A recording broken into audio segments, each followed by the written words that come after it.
Hey guys, before you watch this video, please kindly hit the subscribe button and also like the video. And when you like the video, YouTube will recommend my video to other people. So please like the video. Thank you.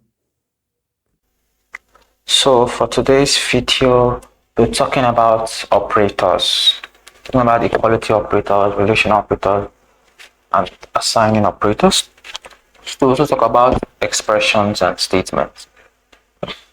So, so let's go to this slide. So this slide actually created by my lecturer. This is what we use.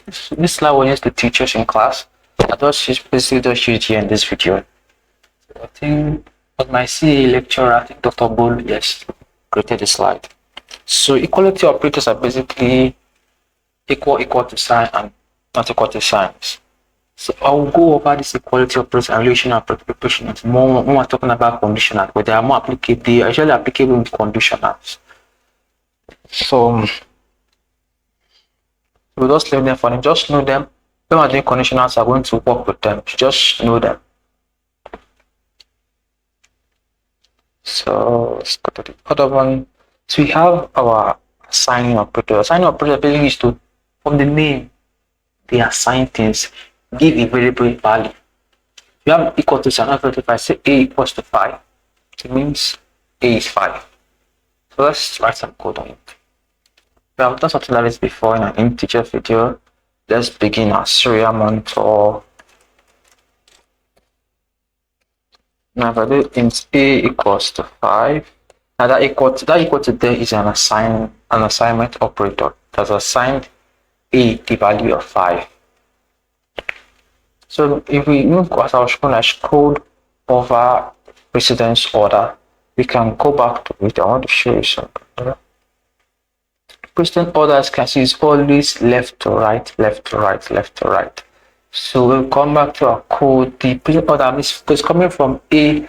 It's coming from A to 5. So A is equal to 5. We don't come from the other side by saying 5 is equals to A. That will be wrong. It also affects our math also. So when I write 5 divided by 4, I mean 5 divided by 4, not on all the way around. If I go right to left, it will be wrong. That is, it says I need to write 5 divided by 4. And I wrote it, let me write type, and I wrote 5 divided by 4. This is the correct way to write 5 divided by 4, obviously, and not like this. But it comes, this should be 4 divided by 5. So basically saying, precedent order basically saying is, when you are taking your operators, you take operators from left to right. So this will represent 4 divided by 4. If we want to do 5 divided by 4, 5 will come first divided by 4. That's what precedent order is basically about. So now I've assigned a the value of 5. Let's print a. Print line a. So when we run this, you get a 5. You get a 5. So there's also an operator which is this plus equal to. Plus equal to, like a shortcut for adding one to a, adding a number. Just adding a number to a variable. So I wanted to do a equals to a plus 2. This help me add 2 to a. So if I run this, you should be getting 7. Oh, we didn't put our colon. So I run this, we should have 7. Now instead of writing, I can also write this like this. Plus equal to. It means like I combine operators for adding and also assigning at the same time. Because I'm combining two operators together. So adding 2 to a and also assigning that value to a. So if we refresh code, we still get 7. Can do the same thing for all of that mathematical sign like minus. So we should get 3. And we can do the same thing for times. So the sign for times is asterisk. 10 over 5 times 2 is 10. Then you can do divide. You can guess the answer for this division. So yes, so we get 2, but in reality it's 2.5. But remember, is an integer. When I said in our data type video, integers take only the integer part, they don't take the decimal part. So even if we have 5.999, integer will just return 5. So in this case, we have 2.5. So that's why I returned 2. Let's put it in float. Let's see our answer. Float. So you get our 2.5 now. See.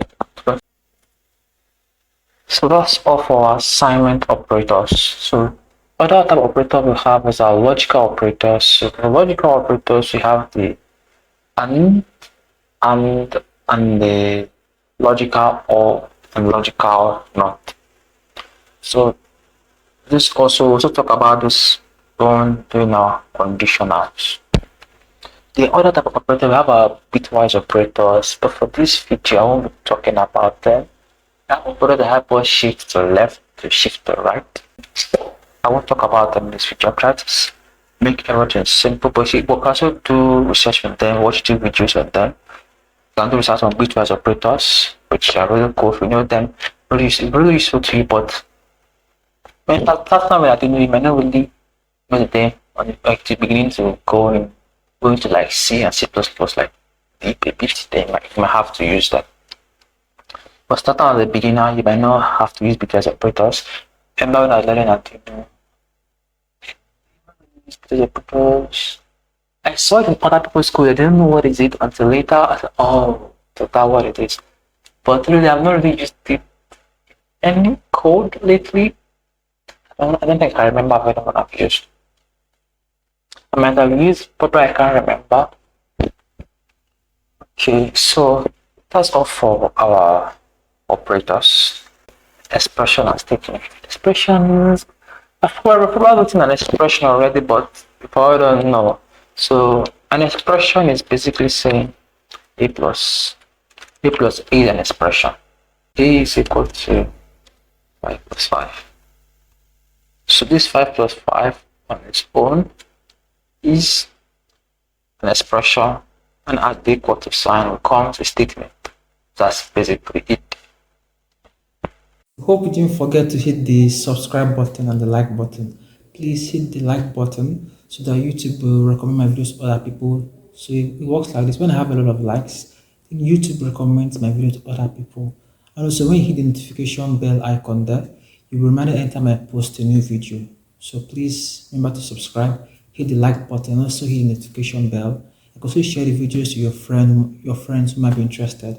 Thank you, and I'll see you in my next video. Bye.